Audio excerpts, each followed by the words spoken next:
Would you want to reinvent a legendary game series? Of course you would, but you have to be ready to take some heavy blows, quite a lot of them in fact, and just keep on working. That's what happened to us when we made Evil Empire's first game, The Rogue Prince of Persia, and this is how it went.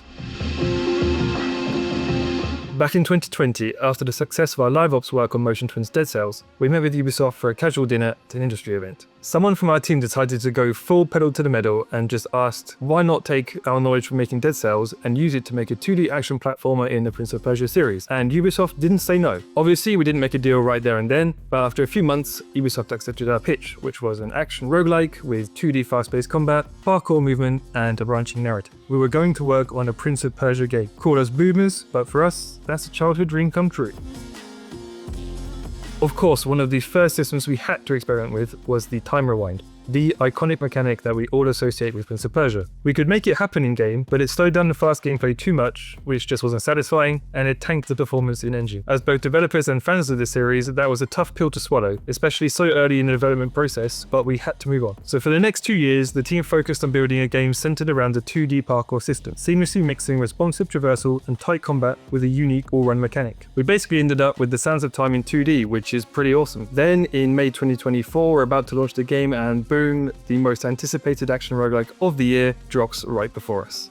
That was a bit of a hit, but we couldn't do much about that, so we launched into early access on Steam a few weeks later, and there we had another hit. The immediate feedback was honest, direct, and not amazing. Players saw potential in the gameplay, but felt that the content lacked variety and depth, and if we're being honest, they were right. Others, well, let's just say they weren't fans of the art direction. We had actually wondered about this purple problem before.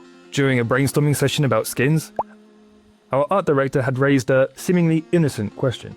Are we sure that making the prince purple won't be a problem? Huh? At the time, everyone told him no, he was overthinking it. Colours are cool, they're stylish, it adds a bit of fantasy. Well, now we all know how that turned out.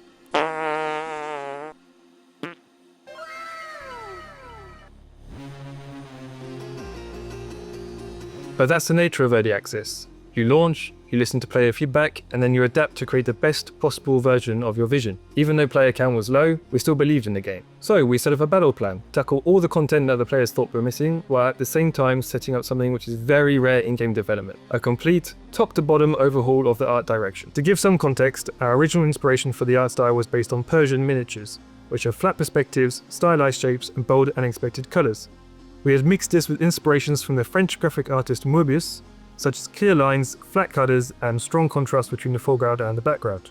This led us to an art style that was too minimalist and too colourful for fans of both action roguelikes and Prince of Persia. It was our mistake, but since we could change it, we didn't waste any time.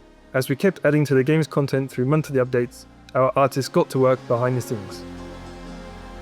So by November 2024, we had released 7 updates in 5 months.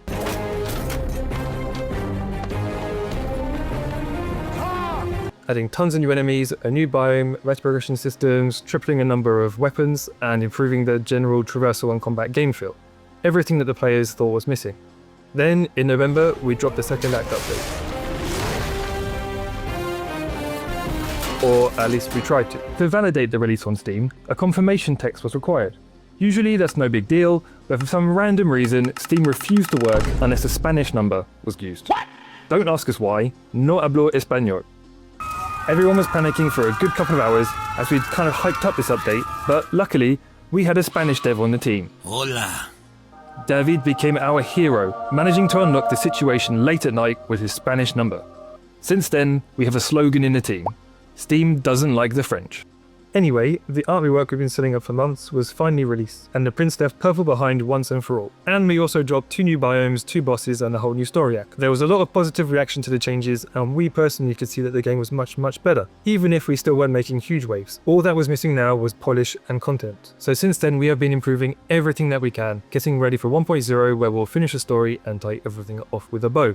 And through all those problems and roadblocks, we've had a great community giving us a helping hand the whole way. Even when it was clear we had a ton of work to do, they've been there giving us support, feedback, and encouragement. So a special shout out to you guys for sticking with us on our crazy journey. And that's the end of the story of the Rogue Prince of Persia. We have no idea what to expect for 1.0, aside from us throwing a hell of a party, because it's our first game we've ever released. But we can definitely say that we are proud of everything that we have done to get here.